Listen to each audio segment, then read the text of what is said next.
इसके बाद आप आ जाएं मॉलिक्यूल।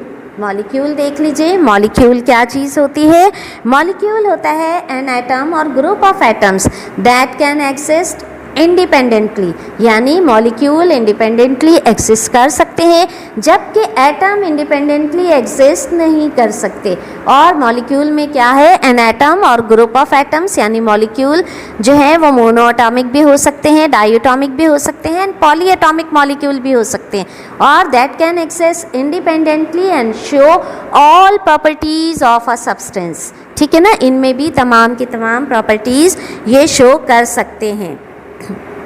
यानी मॉलिक्यूल में हमारे पास क्या है, आप देख सकते हैं कि अगर मैंने कहा कि मोनोएटॉमिक मॉलिक्यूल भी होते हैं, तो मोनोएटॉमिक मॉलिक्यूल हमारे पास कौन से हैं?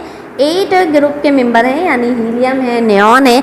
ये चूँकि इंडिपेंडेंटली एग्जिस्ट कर सकते हैं इसलिए हम इनके लिए भी मॉलिक्यूल का वर्ड यूज़ करते हैं, लेकिन ये चूँकि एक ही एटम पे मुश्तमिल होते हैं इसलिए हम इन्हें मोनोएटॉमिक कहते हैं। तो ये मोनोएटॉमिक मॉलिक्यूल कहलाते हैं। इसके अलावा हमारे पास अगर डाईएटॉमिक मॉलिक्यूल है, तो जैसे नाइट्रोजन, आपको पता है नाइट्रोजन एटॉमिक एक गैस है और गैसेज एटॉमिक फॉर्म में एग्जिस्ट नहीं करती, मॉलिक्यूलर फॉर्म में एग्जिस्ट करती हैं। तो N2 यानी 2 एटम मिलकर एक मॉलिक्यूल बना लेते हैं, तो N2 है वो मॉलिक्यूल की फॉर्म में है। इसी तरह से हाइड्रोजन है आपका, वो भी डाईएटॉमिक है, यानी 2 एटम हाइड्रोजन के मिलकर एक मॉलिक्यूल हाइड्रोजन का बना रहे हैं। इसके अलावा वाटर है, ये देख लें आप, ट्राईएटॉमिक है, यानी 2 एटम हाइड्रोजन के और 1 एटम ऑक्सीजन का, तो ये ट्राईएटॉमिक मॉलिक्यूल है। ठीक है, इसी तरह से हमारे पास पॉलीएटॉमिक मॉलिक्यूल भी हो सकता है, जिस तरह के ग्लूकोज वगैरह देख सकते हैं हम। ठीक है ना, तो यानी जो मॉलिक्यूल है वो क्या होते हैं? एन एटम या group of atoms that can exist independently and show all properties of a substance. तो ये मॉलिक्यूल कहलाते हैं और मैंने यहाँ आपको टाइप्स ऑफ मॉलिक्यूल भी बता दिया। अब इसके बाद आप देख सकते हैं कि एटॉमिक मास। एटॉमिक मास क्या चीज़ होती है? एटॉमिक मास को हम इस तरह डिफाइन करते हैं, आपको मालूम है कि जो भी एटम होता है उसके 2 पार्ट होते हैं, एक न्यूक्लियस, न्यूक्लियस में प्रोटॉन एंड न्यूट्रॉन्स होते हैं, और जो बाहर शेल होते हैं उसमें इलेक्ट्रॉन्स होते हैं। इलेक्ट्रॉन्स बहुत हल्के होते हैं, उनका जो साइज़ होता है, उनका जो वेट होता है वो नेग्लिजिबल होता है। तो जो न्यूक्लियस का जो वेट होता है उसको हम किसी भी एटम का मास कंसीडर कर सकते हैं। तो जो सबसे सिंपल हमारे पास सिंपलेस्ट एटम है वो हाइड्रोजन है, और हमें मालूम है कि हाइड्रोजन का जो मास है वो बहुत ही कम है, यानी उसका जो मास है वो है 1.6 × 10⁻⁻24 ग्राम, और ये इतना कम है कि इसको किसी भी फिज़िकल बैलेंस पर मेजर नहीं किया जा सकता। तो साइंटिस्ट को क्या ज़रूरत महसूस हुई कि वो इसको कंपेयर करके इसका किसी भी एटम का एटॉमिक मास मालूम कर सकें। तो कंपेयर करने के लिए उन्होंने कार्बन की एग्जाम्पल ली, और जो कार्बन का जो एटम था, और कार्बन के भी क्या लिया उन्होंने? आइसोटोप्स होते हैं, बहुत सारे एलिमेंट्स के कार्बन के भी आइसोटोप्स होते हैं, और कार्बन के जो आइसोटोप्स हैं वो 2 आइसोटोप्स होते हैं, एक कार्बन 12 होता है और दूसरा होता है कार्बन 13। कार्बन 12 की जो परसेंटेज नेचर में मौजूद है वो है 98.889%, और कार्बन 13 की जो परसेंटेज है वो है 1.11%। जब इनका एवरेज लिया गया तो वो बना 12.011, तो इसको एटॉमिक मास यूनिट कंसीडर किया गया।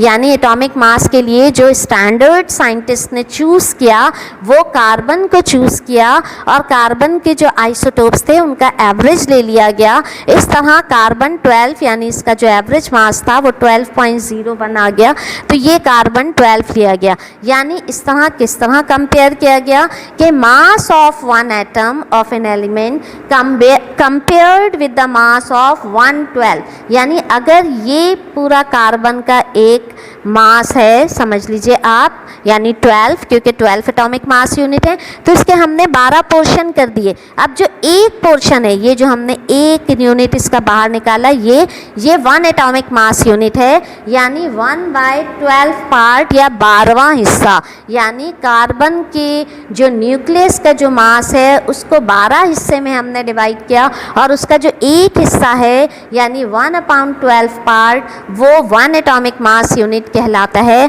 ठीक है, तो इस तरह हम किसी के लिए भी इसको स्टैंडर्ड मानते हुए, कंपेयर करते हुए, फिर हम ऑक्सीजन का जैसे atomic mass 16 atomic mass unit हो जाता है, हाइड्रोजन का 1 एटॉमिक मास यूनिट होता है, इस तरह हम एटॉमिक मास मालूम करते हैं। उम्मीद है आपको समझ में आ गया होगा एटॉमिक मास। उसके बाद एटॉमिक मास यूनिट भी अभी मैंने आपको समझा दिया कि एटॉमिक मास यूनिट क्या है कि 1/12 the mass of 1 atom of carbon 12, यानी कार्बन के जो आइसोटोप्स थे उनका एवरेज ले लिया गया, तो उसका फिर जो मास लिया उसका 1/12वां हिस्सा यानी 12 पोर्शन में डिवाइड करके जो एक पार्ट है वो 1 एटॉमिक मास यूनिट होता है और ये एक रेशियो होता है, यानी एटॉमिक मास यूनिट एक रेशियो है। इसलिए हम इसके लिए जब हम कोई भी यूनिट लेते हैं तो हम ग्राम भी ले सकते हैं, पाउंड भी ले सकते हैं, आउंस भी ले सकते हैं, इस तरह कोई भी यूनिट ले सकते हैं। अब है मॉलिक्यूलर मास। मॉलिक्यूलर मास क्या है? कोई भी मॉलिक्यूल हो, इसमें जितने भी एटम होंगे उन सब का सम, यानी sum of atomic masses of the atoms of all the elements present in a molecule, ये मॉलिक्यूलर मास कहलाता है। यानी किसी भी मॉलिक्यूल में जितने भी एटम्स मौजूद होंगे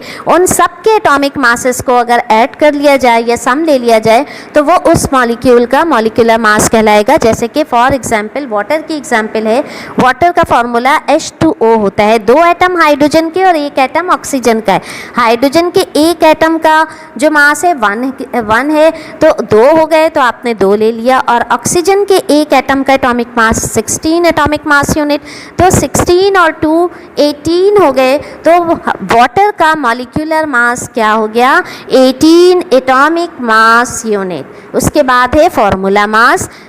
कुछ सब्सटेंसेस ऐसे होते हैं जिसमें आयोनिक बॉन्डिंग पाई जाती है, उन्हें हम कंपाउंड कहते हैं, उनको हम मॉलिक्यूल नहीं कह सकते क्योंकि वो क्लस्टर के फॉर्म में होते हैं, इंडिपेंडेंटली एग्जिस्ट नहीं करते, तो उनके लिए हम फिर फार्मूला मास लेते हैं। हम मॉलिक्यूलर मास का वर्ड यूज़ नहीं कर सकते। यानी अगर कोई सब्सटेंस एटॉमिक फॉर्म में है तो उसके लिए हम एटॉमिक मास लेते हैं, कोई सब्सटेंस मॉलिक्यूलर फॉर्म में हो तो हम मॉलिक्यूलर मास लेते हैं। लेकिन अगर कोई सब्सटेंस जिसमें खासकर आयोनिक बॉन्डिंग है, यानी वो आयोनिक कंपाउंड है, तो उसके लिए हम वर्ड फार्मूला मास यूज करते हैं। तो फार्मूला मास क्या होता है कि sum of atomic masses as given in the formula. जैसे फॉर एग्जांपल देख लें NaCl, ये एक आयोनिक कंपाउंड है क्योंकि इसमें आयोनिक बॉन्डिंग है। सोडियम का जो एटॉमिक मास है वो 23 है, क्लोरीन का जो एटॉमिक मास है वो है 35.5।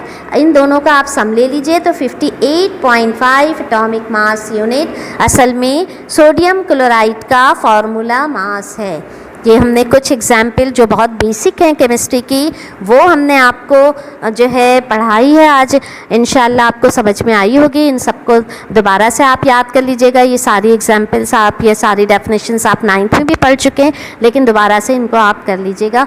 अब इंशाल्लाह हम कल दूसरा लेक्चर स्टार्ट करेंगे। अस्सलाम वालेकुम। दोस्तों जिसने हमारा चैनल लाइक और सब्सक्राइब नहीं किया है प्लीज़ जल्दी से लाइक कर दो और नीचे